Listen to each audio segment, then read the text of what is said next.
Bonjour et bienvenue au Pixels Café. Ici Tomario avec aujourd'hui Erter. Bonjour. Andreos. Salut. Et Dr. D. Bonjour à tous. Aujourd'hui, on va encore changer de sujet. Le sujet que je vous propose ressemble un petit peu à celui d'il y a 2 semaines. Enfin, 2 semaines. Vous avez remarqué comme on se rappelle bien des sujets, c'est pas pour rien, vous comprendrez peut-être un jour. Celui d'il y a 2 semaines, du coup. Quelle licence de jeux vidéo disparue ou oubliée souhaiteriez-vous voir réapparaître avec une suite ? Qui est-ce qui souhaiterait commencer ce débat du coup ? Je donne la parole à Dr. D. Moi je me lance parce que il faut bien dire qu'il y a plusieurs séries que j'aimerais voir renaître, et j'en ai retenu 2 pour la discussion d'aujourd'hui. L'une des 2, j'en ai parlé lors de notre épisode sur l'épisode intro, c'était la série des Breath of Fire qui... il y a quelque chose de très très personnel. Pour moi, le 2, c'est celui qui m'a poussé à apprendre l'anglais quand j'étais encore petit. Donc forcément, je me suis mis aux suivants, qui d'ailleurs ensuite ont été traduits.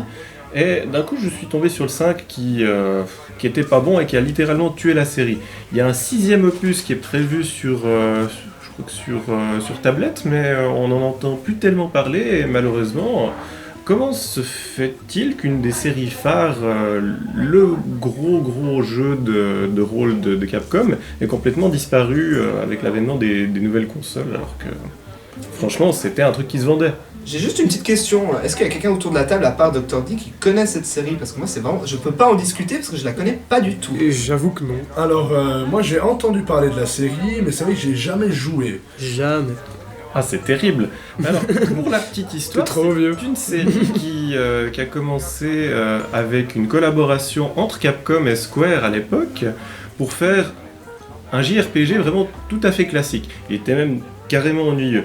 Mais la suite devient beaucoup plus fun dans le sens où l'esthétique est très soignée, ça reste un JRPG tout à fait classique, avec une bonne trame, une musique impeccable, et puis voilà, il y a eu quelques années qui se sont passées avant qu'il se lance sur 2 nouveaux épisodes sur la PlayStation, qui ont assez bien marché, avec toutefois un gros problème de traduction pour la version française, vu qu'on pouvait pas le finir sans Solus, du coup.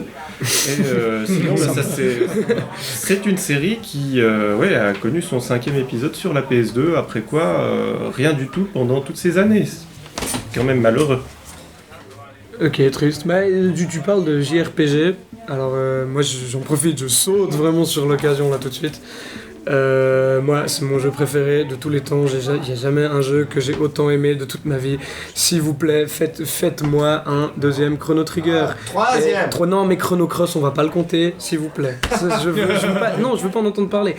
C'est un bon jeu, Chrono Cross, mais c'est pas Chrono Trigger 2. Est-ce que tu avais entendu parler de l'annonce il y a très longtemps là de Square qui avait déposé, je crois, le nom Chrono Break ? Ouais. Bah ouais, mais c'est où ? Mais la licence s'est perdue maintenant. Ils ont paumé le nom. C'est une horreur, parce qu'avec les capacités des consoles actuelles, mais quand j'ai joué à ce jeu, je l'ai fait récemment, c'est même pas de la nostalgie, quoi. J'y ai joué il y a 2 ans. Mais cet univers, je l'imagine avec de la 3D en HD, mais je pleure. Et Mais surtout quand on ça voit risque le d'arriver travail, jamais, quoi. Quand on voit le travail de Dragon Quest en 3D là, sur les nouvelles générations en HD, c'est juste magnifique. Final Fantasy aussi. Oui, non, mais monstrueux. moi je te parle de Dragon C'est Quest trop parce que c'est le même illustrateur, c'est notre préféré. ouais. C'est, voilà, donc Ah bah, c'est pas n'importe qui quand même. c'est pas n'importe Toriyama, qui. effectivement. Faut pas déconner. Donc voilà, c'est vrai que j'imagine tout à fait cette licence renaître en 3D, ça serait absolument magnifique, je suis d'accord avec toi.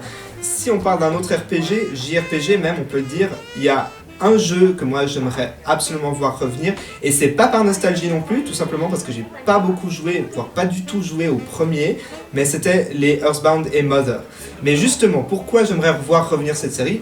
Justement, pour découvrir l'univers. Honnêtement, j'ai joué que au 2e volet, et j'ai pas réussi à m'y mettre officiellement dedans très longtemps, mais j'ai déjà beaucoup aimé ce que j'ai vu, et quand j'entends parler de Mother 3, j'entends que du bien de ce jeu, tout le monde l'encense incroyablement bien, et j'ai juste envie de redécouvrir cet univers en 3D, en HD et tout ça. Donc Nintendo, si vous entendez, s'il vous plaît. Très certainement, vous Si entendez. vous nous écoutez. Si vous écoutez. Shigeru Miyamoto lui-même nous écoute tous les Bien sûr. jours. Je veux une Merci. suite de moteur.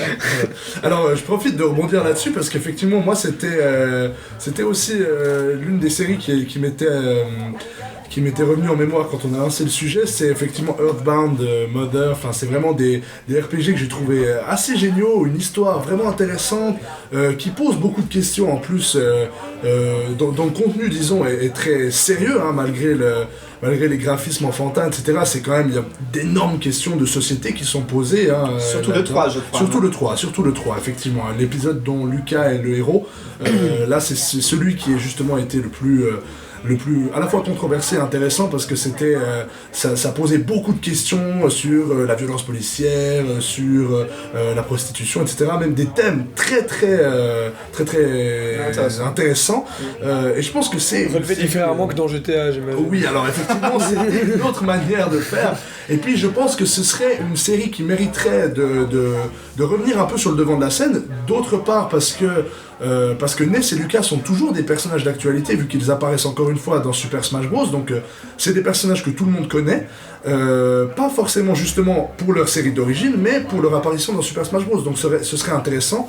Et là, je vais prendre l'exemple de comme ils ont fait avec Kid Icarus.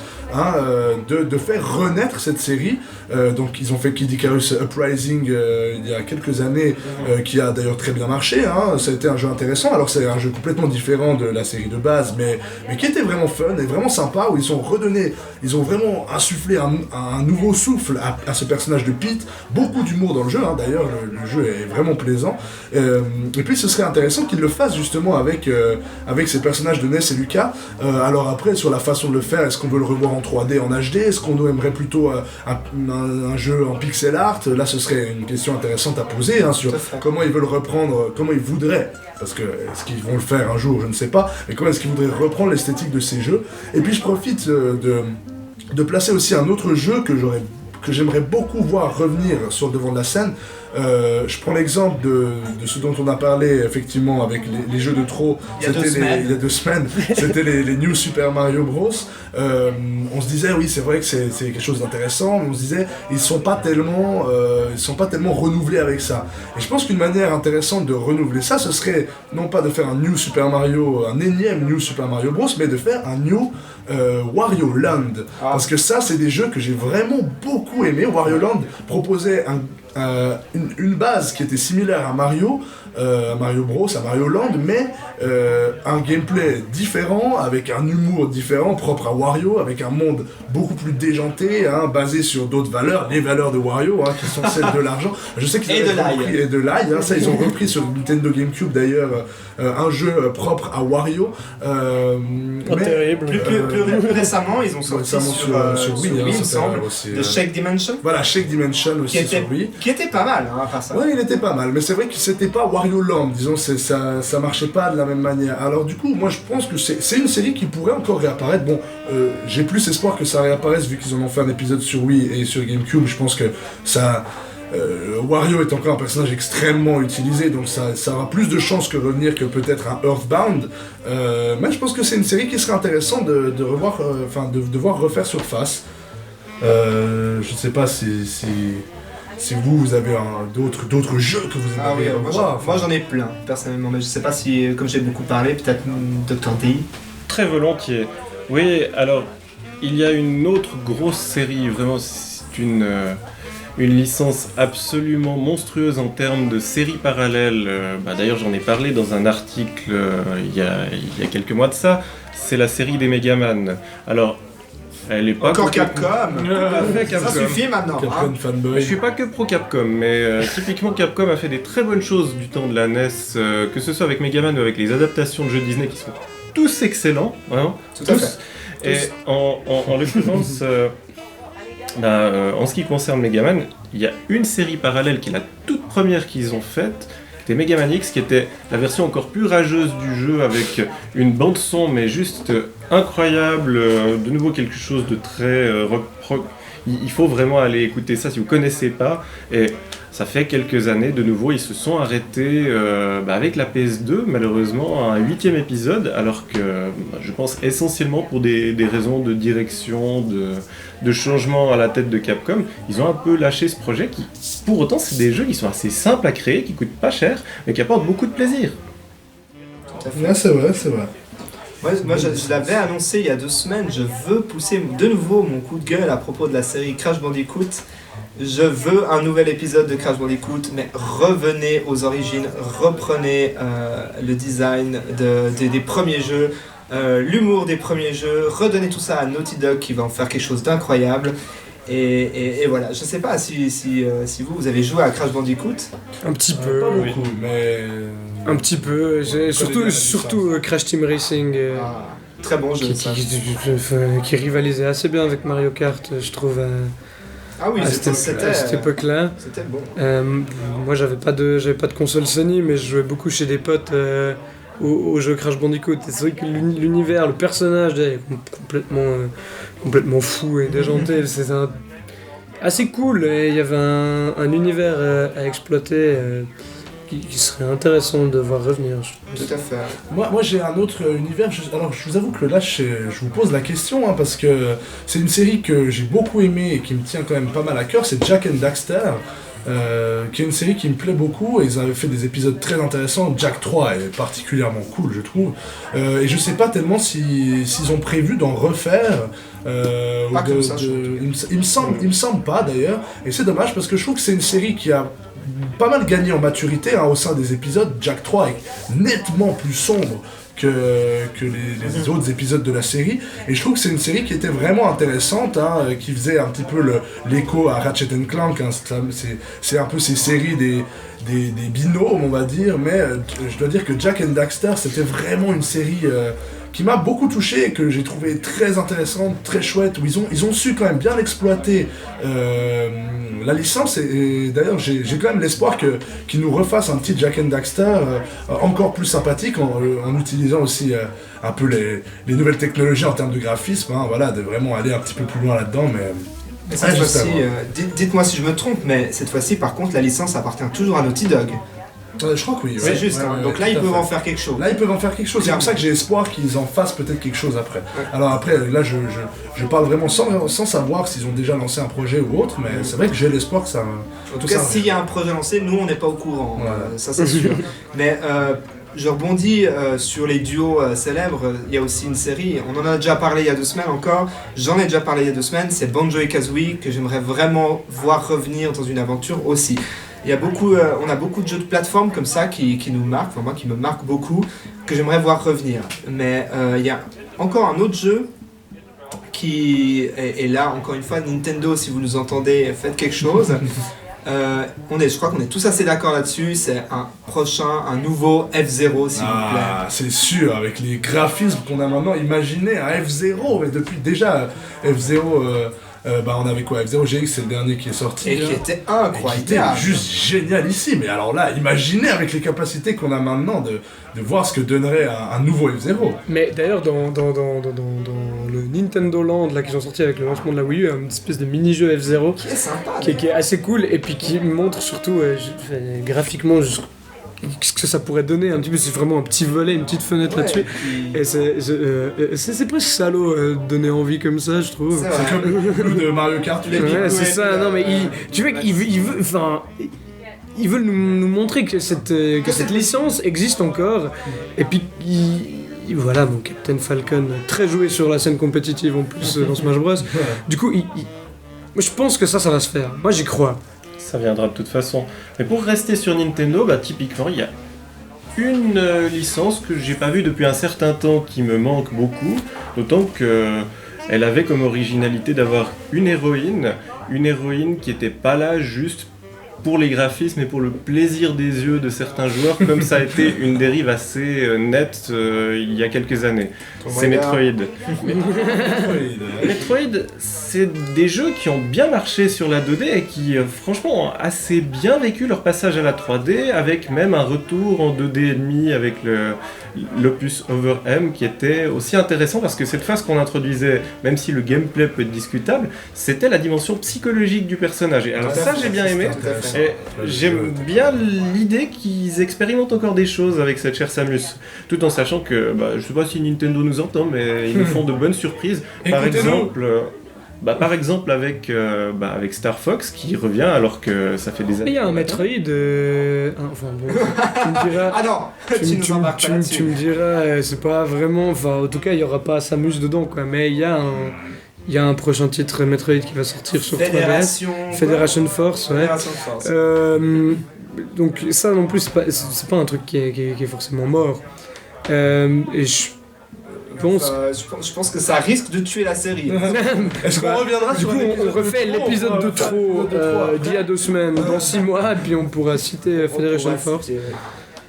Non, alors c'est tout des séries qui elles ont encore un peu l'intérêt de Nintendo quand même. Mais j'ai l'impression qu'ils savent pas quoi en faire de ces histoires. Ils savent pas quoi en foutre, mais effectivement, Star Fox qui redébarque, et ça fait plaisir. Ouais, ça, on va pouvoir le tester au moment où il sortira. D'ailleurs, on se réjouit de voir un peu ce que c'est. Parce qu'on perdait espoir, là. Moi, je perdais espoir, en tout cas. Moi, je vous avoue que je suis un petit peu sceptique pour cette reprise de Star Fox. On verra après coup. Mais pour quelqu'un qui n'a pas beaucoup joué à la série comme moi, je pense que ça va être un bon moyen d'arriver dans la licence, honnêtement. Je me réjouis de voir ce jeu, justement pour ça. Mais c'est cool, parce que c'est la preuve que c'est possible. Oui, c'est vrai. C'est vrai, Star Fox, c'est la preuve qu'une résurrection de série est possible, comme Kid Icarus Uprising. Je pense que ces 2 exemples nous montrent bien que, malgré le fait que certaines séries se soient éteintes il y a de cela des années, ils arrivent quand même à les reprendre et les remettre un petit peu au goût du jour. Après, plus il y a de temps entre le moment où ça s'éteint, plus le temps passe, moins t'as de chance de trouver quelque chose. Mais mieux on oublie le dernier épisode, comme je vais juste faire un troll, Soul Calibur 5.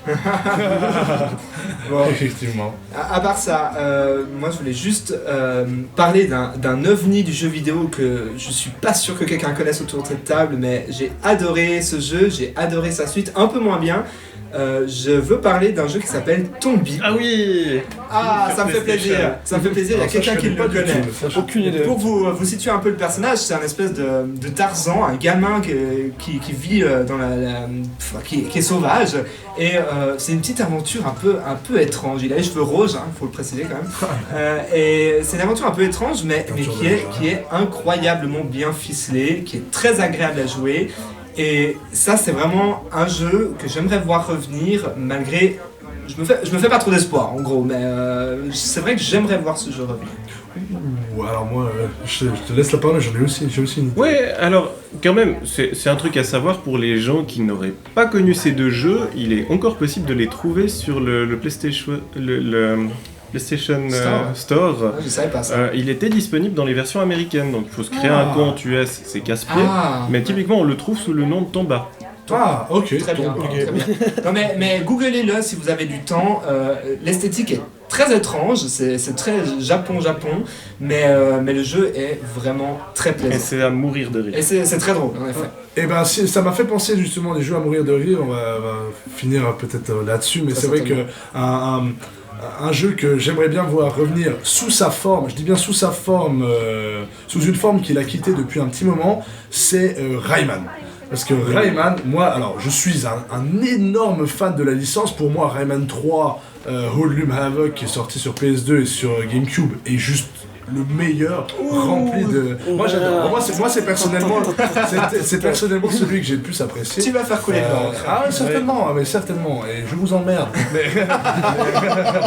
non mais c'est vraiment celui que j'ai énormément apprécié, parce que c'est un jeu qui, pour moi, a beaucoup d'humour, qui était vraiment intéressant, qui était original dans la manière de reprendre, avec tous ses pouvoirs, etc., avec les passages de funk, le funky board, etc. Enfin, c'était vraiment un jeu qui avait du contenu, qui était chouette à jouer, et c'est le dernier Rayman en 3D qu'on a vu avant l'arrivée de Legends et Origins, qui sont des bons jeux aussi, hein, je dois dire, moi j'ai beaucoup aimé ces jeux. Attends, c'est pas des bons jeux, c'est des Rayman Legends. C'est un peu au fond gâté de dire que Rayman il manque quelque chose, parce que Rayman Legends c'était un des meilleurs jeux non, de 2014 quoi. Incroyables. Donc je vois un Origins 2 en Moi fait. j'aimerais bien, alors... Origins 2, enfin de 2 Origins. moi j'aimerais bien revoir un Rayman en 3D, un peu à la Hoodlum Havoc que j'ai beaucoup aimé. Après je dois dire qu'ils ont vraiment fait un super boulot avec Legends et Origins, parce qu'ils sont géniaux, les niveaux musicaux mais ils sont juste incroyables. Ils respectent vraiment bien cet univers décalé et déjanté de Rayman, et ça c'est super. Mais c'est vrai que j'attends et j'aimerais beaucoup revoir un petit peu ce Rayman en 3D Et les gars, de redonner quelque chose quoi. les lapins crétins, c'est 3D. C'est Rayman. Qu'est-ce que tu attends de plus? Voilà, c'était le mot de la fin. Voilà. Est-ce qu'il y a quelqu'un qui veut ajouter quelque chose ou on conclut à ce moment-là? Moi je suis bien avec ça. Je suis complet. Tu es complet. Je suis réalisé. J'avais envie de parler d'Okami, mais je pense que toutes les personnes qui ont joué à Okami, j'ai pas besoin d'argumenter sur ça. Là, il n'y a pas besoin. Mais voilà, donc du coup, je m'arrête là. Je vous remercie de nous avoir écoutés. Si vous avez aimé cette discussion, vous pouvez nous suivre sur Facebook, à la page Pixels avec un S Association, et aussi sur notre site internet où vous pouvez voir des autres reviews, des tests, des articles thématiques, enfin plein de choses. Pixels-association.ch. Et donc je vous quitte avec ça en vous précisant aussi que vous avez sans doute les liens sur la page YouTube juste en dessous de la vidéo, je suppose. Il fait les gestes mais vous voyez pas. C'est ça. Et je vous remercie encore, c'était Tomario avec Dr D, avec André Lios et Erter. Merci beaucoup.